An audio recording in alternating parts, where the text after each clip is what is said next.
Hey, folks, greetings from the Offensive Security Group here at Secure IT 360, coming at you with a new episode of the Cyber Threat Perspective. Big surprise, I know you've got Spencer and Brad, right? So, we're talking today about using pen testing to justify changes in the security budget, right? And this is an interesting topic. Spencer, I know you came up with this. I'm reading your show notes now. We see this a lot, though, where clients will come to us even before the engagement begins and say, hey, there's a weak spot over here, and they'll actually point out what it is and say, we really want you guys to call that out in the report, and we're trying to justify a change in our environment, right? Whether that's buying a product or whatever the case may be. And so I think that we want to have this conversation to say that more people should be doing that. And so, we are literally in the role or in the business of finding gaps in controls, finding security issues that will ultimately reveal the need for changes in your environment, which means downstream maybe we can ask for more money in our security budget to affect change. And so yeah, man, let's dive right into it, and I want to get your thoughts and kind of opening position. Yeah. So I know, and hopefully in a minute you can share kind of a high level summary of, or an introduction to your webinar next week, Oh yeah, which is, remind me again, it's so it's on Thursday, the 25th. So Thursday, September 25th at 12 p.m. Eastern, 11 a.m. Central, 10 a.m. Pacific. Yep. So you're doing a webinar on 2026 security budget, which this conversation ties really nicely into. So hopefully, some point, we'll pivot and kind of do it like a high level overview of that. Yeah, absolutely, but man. As an intro to this topic, I think it's really important, especially this time of the year, right? Many folks are coming to us, they're having pen tests done, or they're planning to have pen tests done or security assessments done. And they want to know, how can we leverage the work that we're doing now to help us secure additional funding for next year? Or how can this pen test or this security assessment or this XYZ service that you guys are doing, how can I use this with conversations to leadership or to the board of directors or to whoever else you kind of have to have relationships with to help get funding and secure that? How can this engagement help you with that? So that's what really this conversation, in my opinion, is about, is like, how can we leverage the pen tests, the security assessments that we do, to translate it into a language that leadership understands, so they understand what we've done, what we're working on, what's our priority, and how additional funding or additional team members or whatever it might be can help secure the business. Yeah, absolutely, man. And, first of all, I think foresight is important here. Having some visibility into those gaps prior to the penetration test, if possible. I understand a lot of people will use the penetration test to identify those gaps, and that's also acceptable. But if you can time this in such a way that, we're performing the penetration test well ahead of budget season, right? I think you're doing yourself a disservice if, early on in the budget season, maybe, after the budget season has passed, now we do a pen test. Now I got to wait 8 months to put changes into my budget, right? So let's talk about timing a little bit. And this is something I don't see very many people doing, and I wish more people would. And that is, I'm planning my pen test around budget season. And so, that means the outcome of this, we go through, we work on whatever the findings are, and then we identify those things that we need funding to fix. Now I have that runway that I can use, to put changes into it. And so I think, to your point, these are more than just technical reports, right? What do I mean by that? The findings themselves, there's almost always an underlying issue. When we find something in an environment, it's usually not a isolated incident, if I can call it that, right? And so let's say we pop a service account, right? Because you Kerber roasted it and you were able to crack the password, and now you're escalating privileges through their environment. Okay, I'm going to ask the question of like, all right, cool. So Are you rotating those accounts, right? The passwords on those service accounts. If you're not, are they absurd passwords? Like we might have a policy problem. There might be a product opportunity here, right? Now we're starting looking at some identity products. Same thing for, popping a regular user account. Like, yeah, okay, you probably have a policy for that, but how can we improve from a technology perspective, how we are managing our passwords, right? And there are products out there that do a really good job of this. So, I think almost every finding I can think of, especially on an internal pen test, and there are a handful on external and web and things like that make sense, and we can talk about those. But on internal pen tests, I feel like it's almost a 1-to-1, dude, on the findings that you guys are picking up related to opportunities for improvement, not just in like, oh, I'll go reset the password. No, no, no. We're not talking about that. We're talking about why did it get here in the first place and how can we prevent it from happening again? Yeah, exactly. And that's one of the things that we try to articulate in those pen test reports is, hey, we've got a weak password policy, or we, like you said, we cracked a curb roasted account, right? This points to a domain-wide, policy level initiative or security setting that is more than just a one-off thing. So yeah, I definitely agree. There's definitely opportunities to kind of look at those assessments and say, what is the root cause of these things? And what are the tools, the technologies, the procedures? What are the things that we need to close those gaps that go beyond just resetting a password? Yeah, absolutely. And I want to be very clear that I'm not trying to say you shouldn't just go fix the issue. Like I get that, right? But what I would encourage people to ask are those two questions. How do we get here? How do we keep it from happening again? And in a lot of cases, just remediating the vulnerability or remediating the finding is not the answer, right? Yep. Because that finding is going to come back, dude. It's there because of a flawed process or a lack of something. Yep. And if you don't address what I would consider to be like the root cause, you're just addressing the symptom of a problem that's going to keep cropping back up in your environment. Yep, definitely. And that really addresses like the first bullet point that we were talking about is like pen test reports are under leveraged because of that, right? Like many folks treat them as just purely technical findings and not as leverage to secure budget for a thing that they're working on. Yeah. So for example, a good one is security monitoring. Many times we do pen tests and maybe about half of the techniques that we use are detected, or maybe less than half. And we make recommendations to say, hey, we did a lot of this like network, AD, LDAP reconnaissance stuff that wasn't detected. EDR is not necessarily going to detect that. And we don't see a product that you guys have that we believe is going to be a good tool to help detect that. So this is where a security initiative or a tool, an additional product might help you guys. And that requires money, right? Those tools are expensive. They're not easy to set up. You need to tune them. So it's quite a bit of an investment. So our recommendation is use those things in the report and say, hey, we only detected these things. This entire class of, TTPs, if you will, wasn't detected. We need something to detect that because we know that 50% of threat actor TTPs now are recon based. And if you don't have a solution to detect that, you're falling behind. So you can use that to go to leadership and say, hey, we did a pen test. We did actually great. Like our environment's pretty clean, but on the detection side, we weren't that strong. And here's what the pen test team says that, might be a good investment. Here's what we believe might be a good investment to kind of correlate or corroborate that evidence.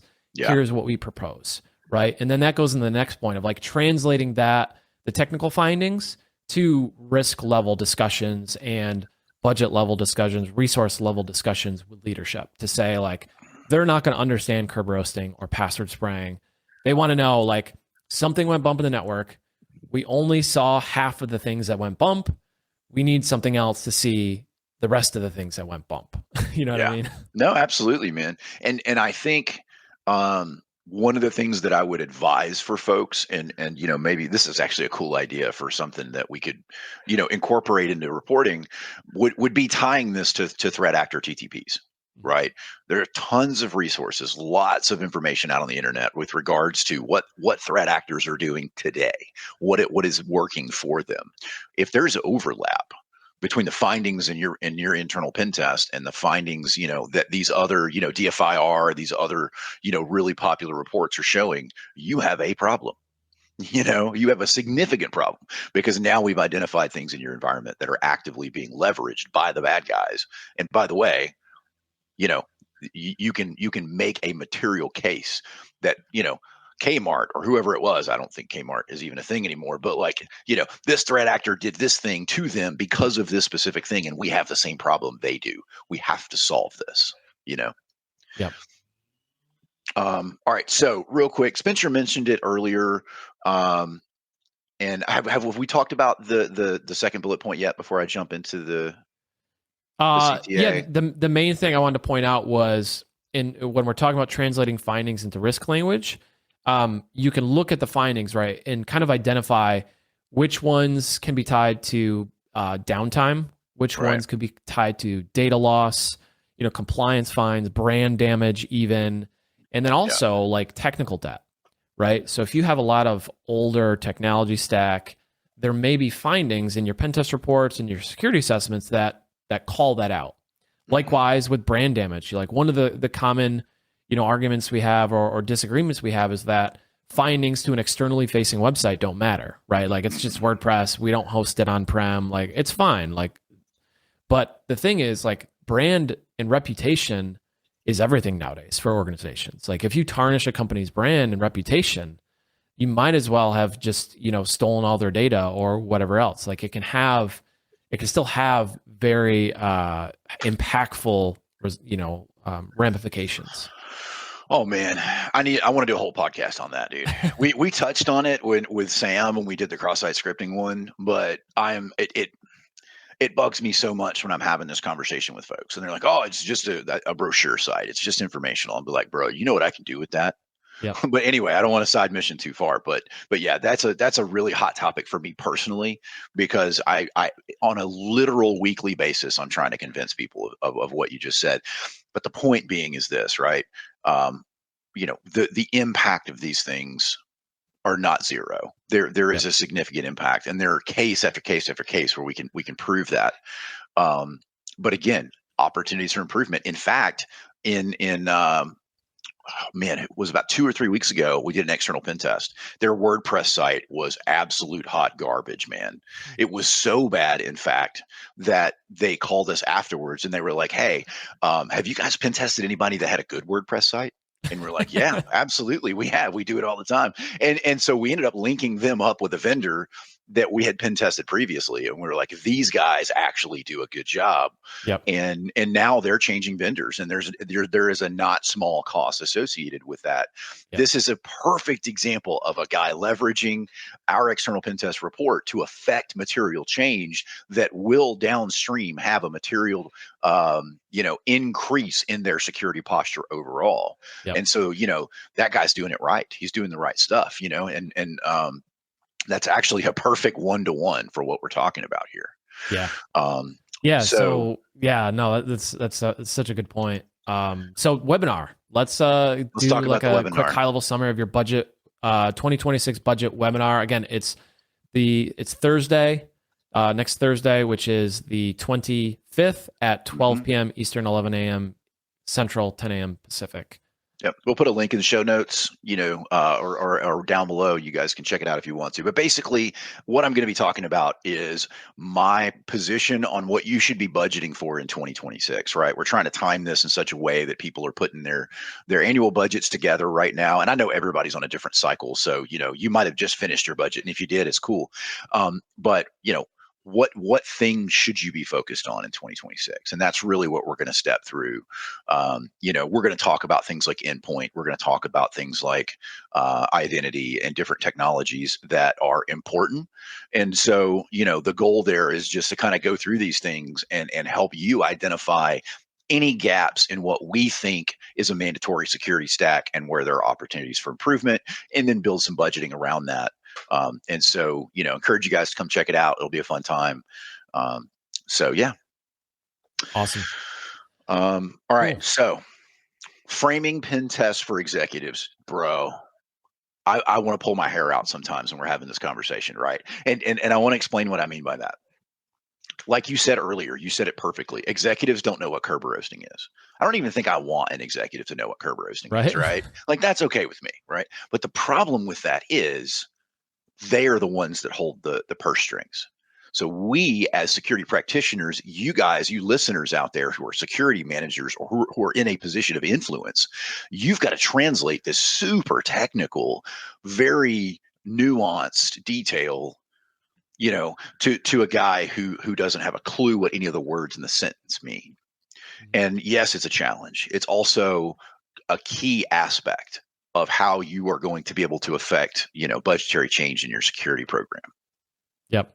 And I think focusing on risk reduction, like I have in the show notes, risk reduction and ROI. Like, what is the ROI of us, going from having Avast to CrowdStrike? Like the Oh my ROI gosh, of yeah. that, although it's 10 times more expensive, the ROI is A almost hundred times. unmeasurable, Yeah, I don't even know how to measure that. Yeah. and if you don't have the ability to respond to threats in your environment through an EDR platform, Hmm. it's just a ticking time bomb. And those are, I think, maybe easier conversations to have with leadership, particularly like the last few years where CrowdStrike had a Super Bowl commercial, right? Or maybe, yeah, it was CrowdStrike or I Sentinel think it One was. or Yeah. whatever. Yeah. They're becoming more mainstream in their marketing, so to speak, and who they reach. And then, of course, like with the big CrowdStrike fiasco, everybody is now familiar with this market. So I think it helps. Sometimes But I there are wonder if they things, do that on purpose, dude. right? You remember the one we had? What was it, late last year, where it was it was messing up Windows machines or something like that. Yeah, I'm the like, one in July last year, like just blue screen everything. yeah. Well, the funny thing about that is everybody I talked to that was a CrowdStrike client was like, shit happens, no big deal. Yeah, But people that weren't were like, CrowdStrike, what are you talking about? So anyway, sorry. yeah. No, but so really focusing on the point I want to make was focusing on, what is going to be the highest return on investment that's going to reduce risk. So Yeah. looking at the findings, and this kind of ties into the next point, which is prioritization, right? Like, let's say we have a number of findings on our report, and we've got some things that are going to take a long time to fix, Hmm. that are maybe, fairly severe in terms of their risk. And then we have some things that are kind of moderately severe, but the fix for them is very quick. It's very high value, low hanging fruit type things. Hmm. There's value in looking at the risk that would be reduced from the thing that you're going to fix, and prioritizing those things first. So I think prioritization and kind of framing that for executives and saying, hey, we have these findings. Here's kind of our initiatives that map to those findings. And here's what our priority is. Like the first thing is like, we've got to get better monitoring, right? Like that's the Hmm. first thing is like, we have to be able to know when something is bad, something bad is going on in an environment. Yeah. And then the next thing is like, we've got these service accounts that are kind of unmanaged. We're doing it manually. It's error prone. That's like the next step for us in prioritization. And here's what it's going to take to get to that point. And here's our plan for that. So I think framing it in that way of like risk reduction, framing in a way of this is how we're prioritizing these things and talking to executives in that way, I Yeah. think is really helpful as opposed to going deep in the technical findings, talking about kind of the nitty gritty things that they're just not going to really understand or care about. So yeah, I want to take that a little bit further, right? So when we're joking around about curb roasting and executives, what we're trying to communicate to you guys is this: curb roasting should never even be spoken in a boardroom, in my opinion. Right? We're not talking about that. What we're talking about is, we have a system in our environment called Active Directory that is the core of our identity, right? Our identity program, and it has substantial gaps in it. That's the kind of language I want you guys to be thinking about using, right? And then come to it prepared with stories of failure. So, look, I want to tie this to a specific incident. All right. So, go find some case studies, go pick out some reports, and identify where things like that occurred for other companies, and find out what that breach cost them. That's how we're going to get to the ROI. And that's what we mean by having an ROI conversation and return on investment over a CVE conversation, which is something that you have written here in the notes. And I absolutely love it. I think it's at the core of the spirit of the show. And, I don't care about curb roasting, dude. I don't care about that. I care about the fact that you're able to log into a service account. I care about the fact that domain admin was curb roastable in the first place, And so, how do we solve this on a large scale that keeps this from happening to us again? And what does it cost us when this is actually realized by a threat actor? Because, by the way, that number is going to be scary big. If somebody's Yep. inside my environment, we've gotten to that point. We probably found out about the curb roasting after the fact because, by the way, as you pointed out, we probably didn't have visibility into some of those LDAP queries that were occurring. And so we have multiple missed opportunities to detect a threat actor in our environment. And now they have a high level privilege, a high privilege account. Yep. And now it's going to cost us probably hundreds of thousands, more likely millions of dollars, depending on the size of my organization. And that could just crater the whole company.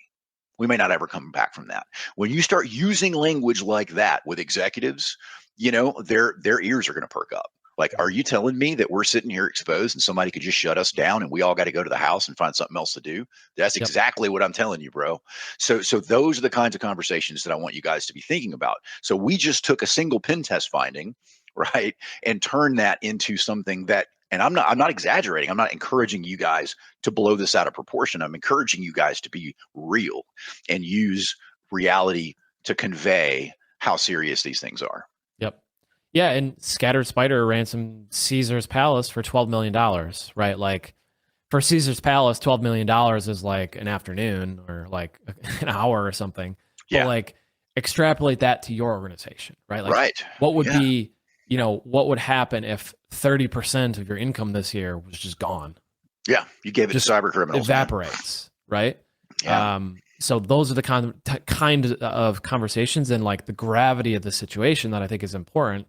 And it's not to like be all like fear, uncertainty, and doubt, but it's just be pragmatic about it and say, look, this is the realistic, our best guess Hmm. effort to say like, if we had an incident and it impacted these things, here's what we expect it would cost in Yes. recovery, downtime, lost business, brand reputation, Yeah. etc. And security incidents can be a great way to get budget as well and push those security initiatives forward. And I think, security incidents are often seen as like a scarlet letter, like, oh, you guys weren't doing your job, but that's not always the case. And I especially, would say it's mostly not the case, well, actually. yeah, I agree. And we've worked with a number of organizations that have worked with us pre and post security incidents, right?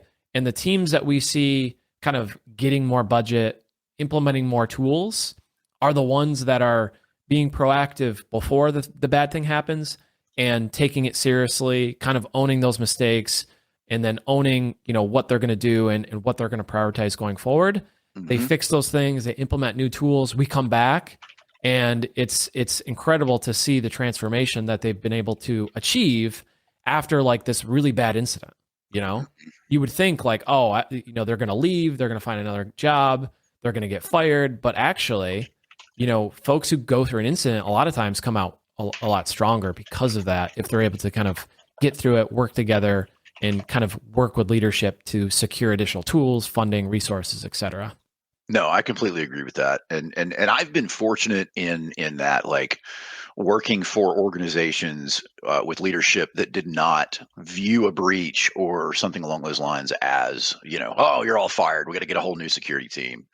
Yep, So, yeah, hopefully you guys have a similar perspective. I'm hoping it doesn't happen for anyone, right? That's the goal. absolutely. That's why we're in the business that we're in, you know. The But the yeah. one thing I'll say too about narrative of I want to say with the incident is if you are one of those folks who's you and your team are very proactive, right? Like you're doing pen testing, you're doing vulnerability management, you have maybe an identity product, or you have like dark trace or something like that, and you're really trying to secure your environment well. In those conversations with leadership, when you're looking to get another tool or get another Hmm. body, you look at your track record and you say, these are the things we've done. Look at our pen test reports. Every year they say we're doing great. We're focusing on the right things. Our environment is, has very low attack surface or whatever the core findings are from those reports that you've done over the years. Show that as evidence to say, look, we have a reputation of being proactive, Right. investing in the right things, doing what we need to do. Here's this other thing that we think is really important. Yep. Here's like the parameters around it. Here's what it's going to cost, what we got to do, and then use that, that history, right? Or that Yeah. track record, I guess is what I'm saying, to help move those new initiatives forward. Yeah. No, I completely agree with that. And, one of the things that you have is kind of a repeat theme throughout the show notes here that I find to be like probably the fundamental takeaway is pen tests are not just a technical report. They are going to identify things that are much larger than an individual finding. And I think your terminology is like, they're more than just a tech report, and so what I would encourage you guys to do is look deeper into that, right? And here's another thing I'll say too, for all you listeners out there. If you have a pen test report and it has substantial findings and you don't know how to translate that into a fundamental point to executive leadership, get a hold of us. It doesn't even have to be our pen test report. Put a 30-minute calendar, meeting on our calendar, and we will help you build that. Because again, that's actually the goal of the pen test. It is not a glorified vulnerability, discovery process. That's not what we're trying to cause here, or not what we're trying to affect. So if you're struggling with what we're talking about, reach out to us. Get a hold of Spencer. Get a hold of me. We'll help you guys out. It is extremely important, and it is ultimately the goal.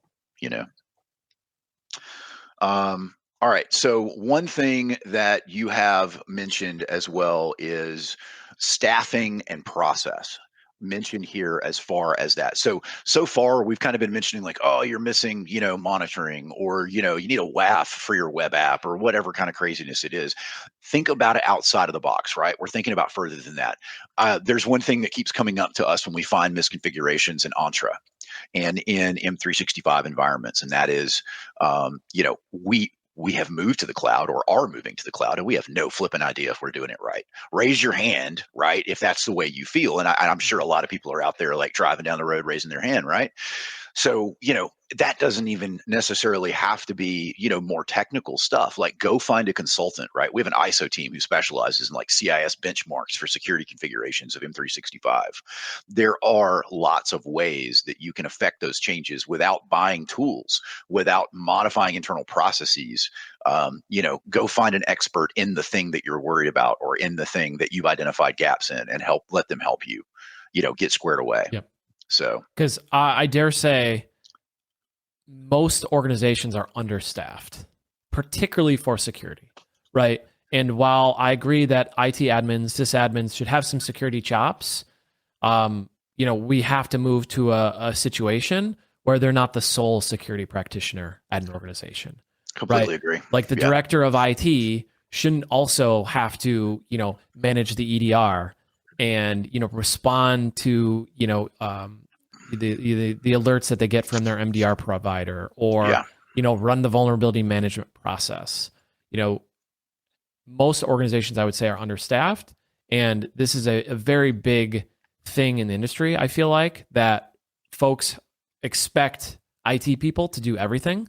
Mm-hmm. And the reality is there's just so much to do, even in a small organization, that it's better to have a couple people that are doing a little bit less each, and just like this, have more free time to work on things and triage fires as they come up, than it is to just overwork everybody and work them to death and just, keep a super, super lean team.